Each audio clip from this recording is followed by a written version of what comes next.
we find out what she knows. And that's the whole war right there. Easy peasy, lemon squeezy. Capture the Emperor's greatest general, who also happened to be a deadly sorcerer and, oh, his only daughter? That would be worth it. On the other hand, he could still get to the core of the Sky Ripper, even if he couldn't get the whole thing. It must have great power.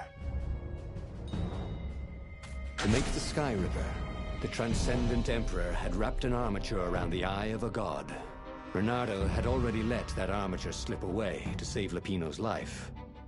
But even its core, the eye torn from a god, surely they could fashion a great weapon from that. The core of the Sky Ripper? Lapino's excited. That's an actual thing that we could just go and get. You've been busy. He sure had. Bernardo told him all the things he'd been up to.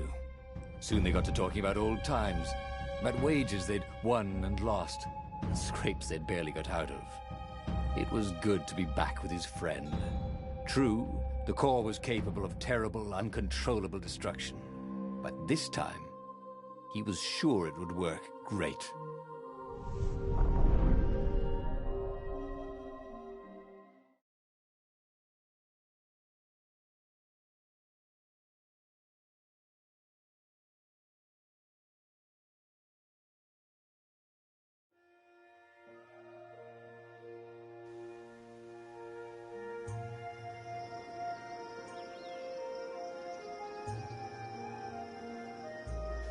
It's beautiful here, thought Bernardo.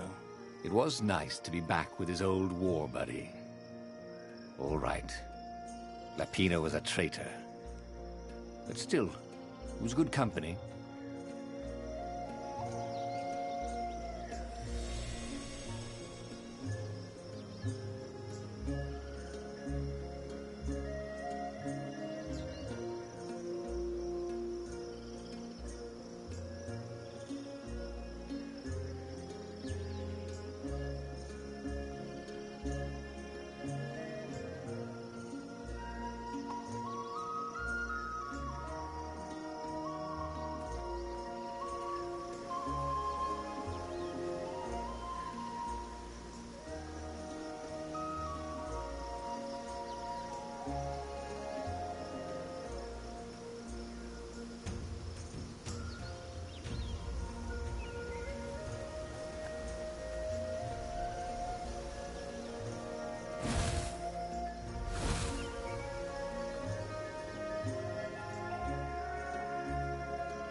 The Transcendent Emperor had used it to defeat the gods.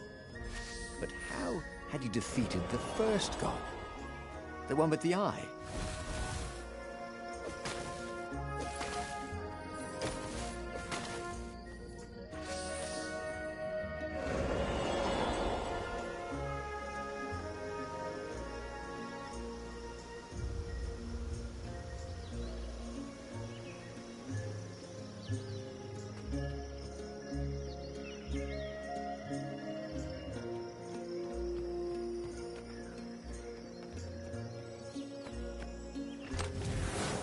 These were really nice chests. He should take one home, he thought.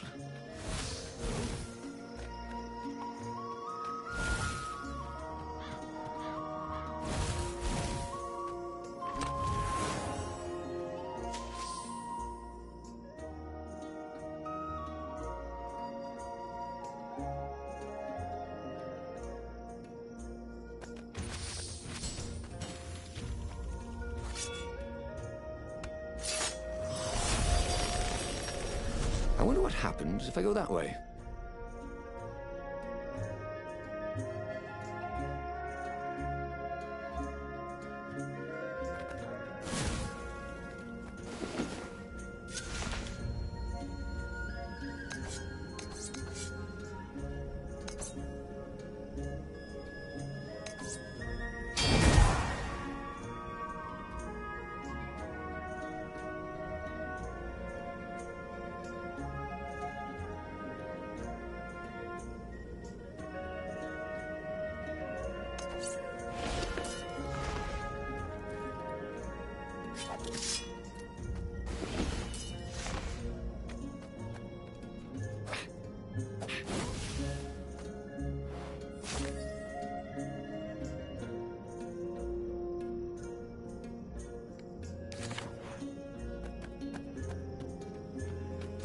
down in the Raven Room, talking to her son. You don't write, you don't call. Get it? Call? I just made that up.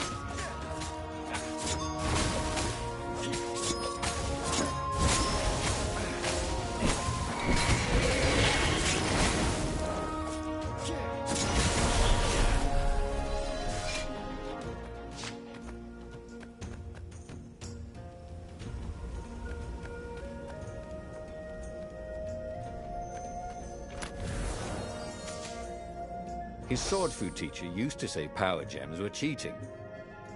Stupid old fart.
There was something sour in the air.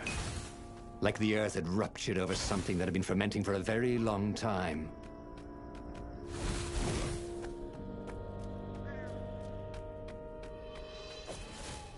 You almost never saw wild gogglers together like this.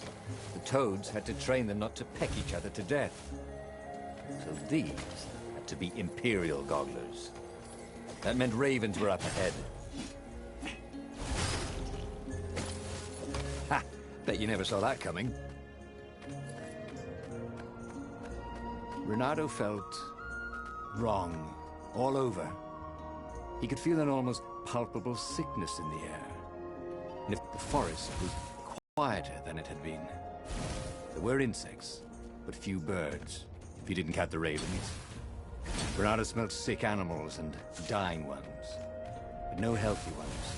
And getting a bad feeling about this, Renato thought. Maybe Lapina was right. Maybe they should have kidnapped Zenobia instead of coming here. Where did that go to?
Of course there was a puzzle.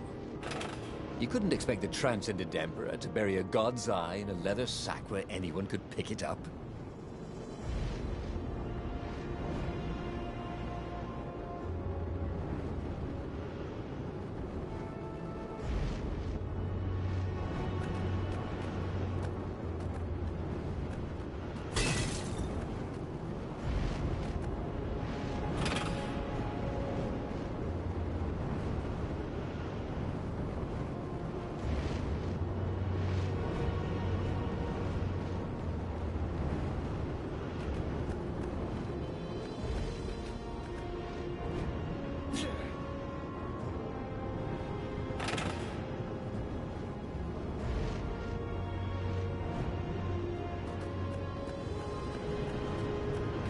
Oh, look!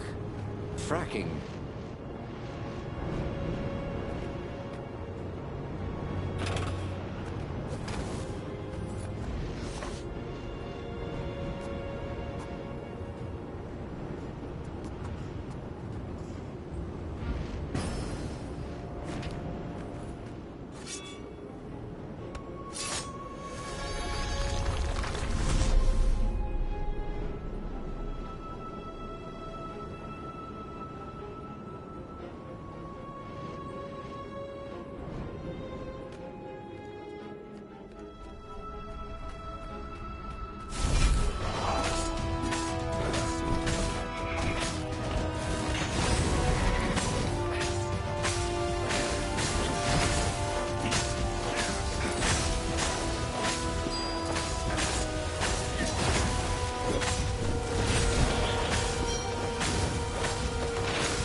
Smell any better dead, Renato thought.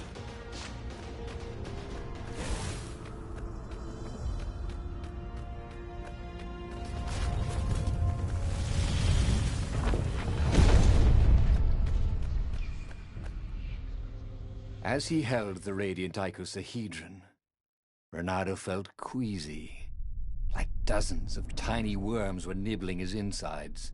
It wasn't healthy to be so close to the eye of a god. How could he use it? He could take it to the observatory. The scientists there could tell him how to harness its ancient power. But honestly, Renato ached to get away from it. He brought the core back with him to the Farfarer. But honestly, Renato ached to be rid of it. "Tell you what," said Lupino. "I'll take it to the observatory. You attack the Imperial outpost." The Imperial outpost was a vital communications node. Taking it could shatter the Empire's ability to coordinate. And it would be full of secret plans and maps and maybe even rebel prisoners. It was a good target for a hero like Renato. But what if Lupino lost the core to the Empire? That could be a good thing, couldn't it? Was Renato ready to take that risk? Maybe it was better if he brought the core to the scientists himself. Lupino was a touchy rabbit. Renato knew that. "You're brave, I know," Renato said. "But this is what I was hired to do." "Oh, well, at least let me run ahead and warn them you're coming." Renato wondered if Lupino was up to no good. What if the rabbit warned, not again? Before it had been a fluke. Right? They finished the trip to the Nexus in silence. He would offer Lupino a chance to betray him, or not to. His old friend deserved another chance to prove true. "All right," Renato said. "Go."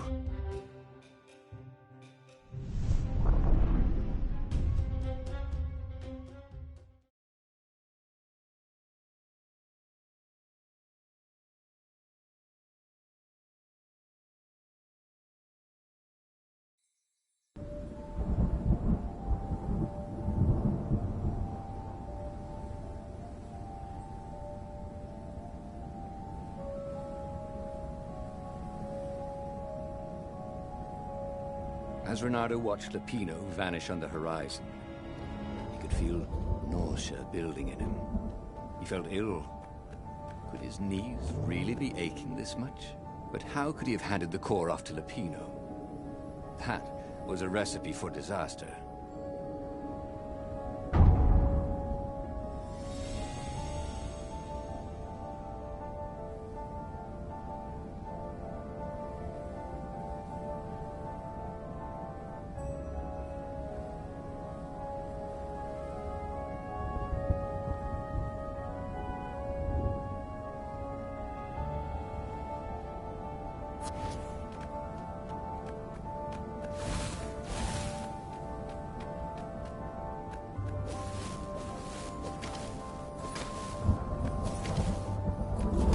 Only he had some way to break the ice, or convince it he was a friend.